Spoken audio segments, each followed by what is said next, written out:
বাড়িয়ে দিয়েছে। জনগণকে আমরা পাওয়া করে নাই। আমার বিরুদ্ধে বেশ কয়েকটি মামলা করা হয়েছে। মাসের পর মাস আমাকে কারাগারে রাখা হয়েছে। আমার শরীর হত্যা করা হয়েছে। আমার চাকরি বরবাদ করা হয়েছে। আমার সম্পত্তি দখল করা হয়েছে। এরপরে আমি আমার দল কেন আত্মসমর্পণ করে নাই?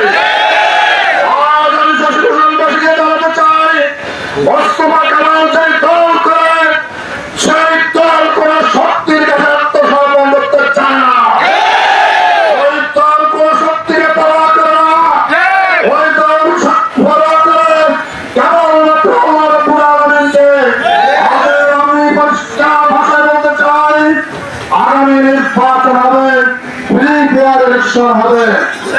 এই ইলেকশনে যদি কেউ বলবে, তাহলে আমরা পরিষ্কার করে বলতে চাই, এই বাংলাদেশের মানুষ তারা প্রতিহত করবে, কোন বেশিরভাগকে নির্বাচনের কেন্দ্র দখল করতে দেবে না।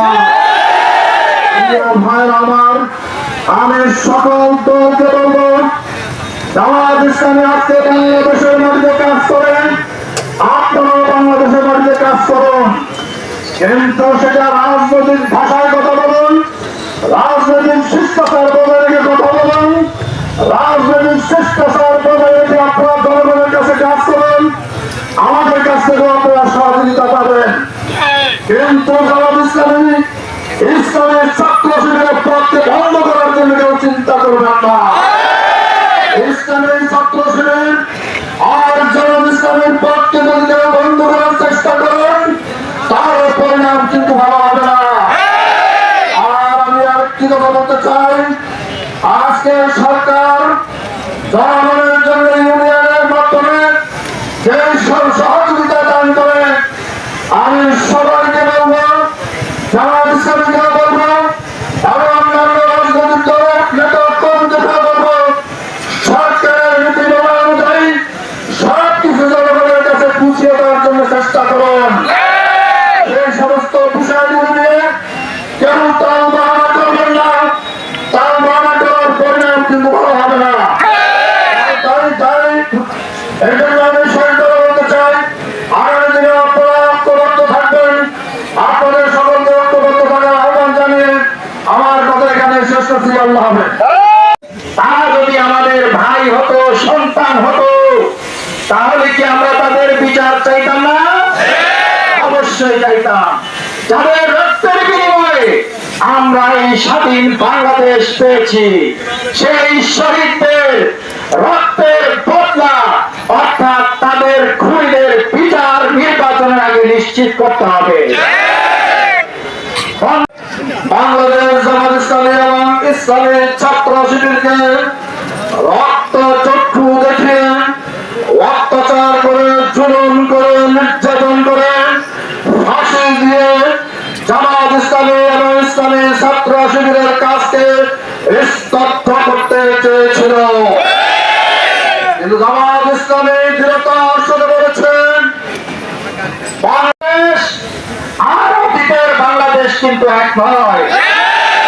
আপনারা জিপ্পা কেটে দেওয়ার ভয় কাদেরকে দেখছেন?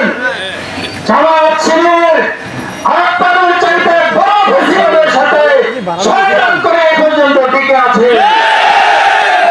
আমাদেরকে ভয় দেখিয়ে কোনো লাভ নাই। আমরা মৃত্যুকে আলিঙ্গন করার জন্যই সব সময় রেডি থাকি।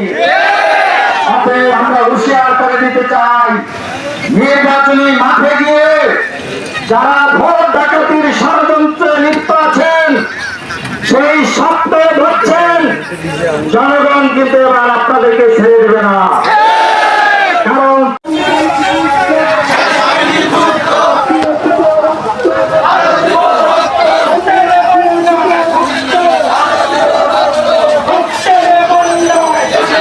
করতে পারে। এইভাবে আমাদের 5টি দাবি নিয়ে আমরা ময়দানে নেমেছি। ইনশাআল্লাহ পিয়ার পদ্ধতি বাস্তবায়ন করেই আগামী 26শে ফেব্রুয়ারিতে যে নির্বাচন হবে, সেই নির্বাচন পিয়ার পদ্ধতির মাধ্যমে হবে ইনশাআল্লাহ। এই পিয়ার পদ্ধতি নিয়ে ময়দানে নেমেছে আমরা এই দাবি আদায় করে ঘরে ছাড় ফিরবো ইনশাআল্লাহ। আমাদের কামাল ভাইয়ের অ্যাকশন ডাইরেক্ট অ্যাকশন জনতাদের action direct action action to action direct action action to action direct action জনতাদের অ্যাকশন ডাইরেক্ট অ্যাকশন শিবিরের অ্যাকশন ডাইরেক্ট অ্যাকশন শিবিরের বেশিরভাগের কালো হাত ভেঙে দাও ঘুরিয়ে দাও ভেঙে দাও ঘুরিয়ে দাও বেশিরভাগের কালো হাত বেশিরভাগের ঠিকানা এই বাংলায় হবে না বেশিরভাগের ঠিকানা এই বাংলায় হবে না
মন্ত্রীর উন্নয়নের কোন মার্কা আছে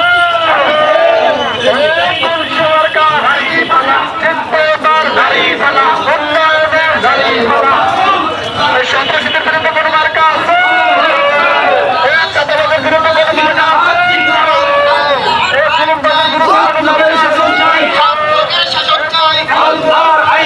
বাংলাদেশ আমাদের জিন্দাবাদ জিন্দাবাদ জিন্দাবাদ জিন্দাবাদ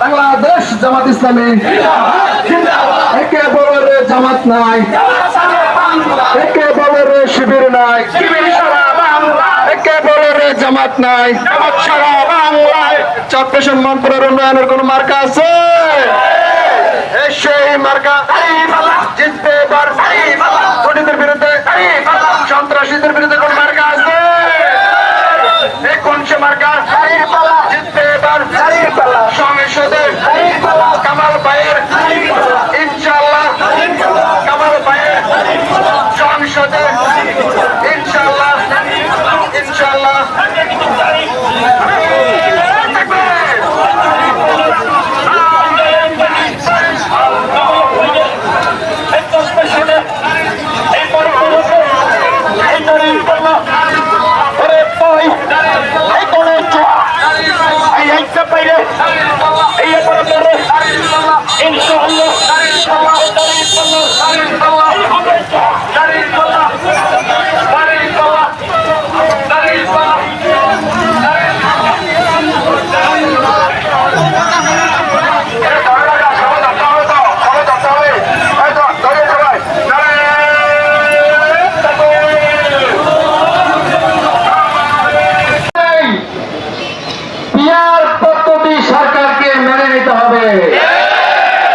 বিহার পদ্ধতি মানে হচ্ছে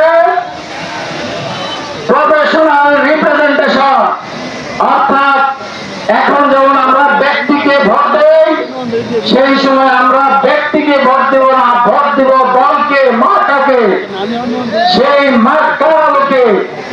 যদি প্রার্থী নির্বাচিত হয় তাহলে সারা বাংলাদেশে যেই দল যত পার্সেন্ট ভোট পাবে সেই পার্সেন্টেজের আলোকেই জাতীয় সংসদে তারা সংসদ সদস্য পদ পাবে।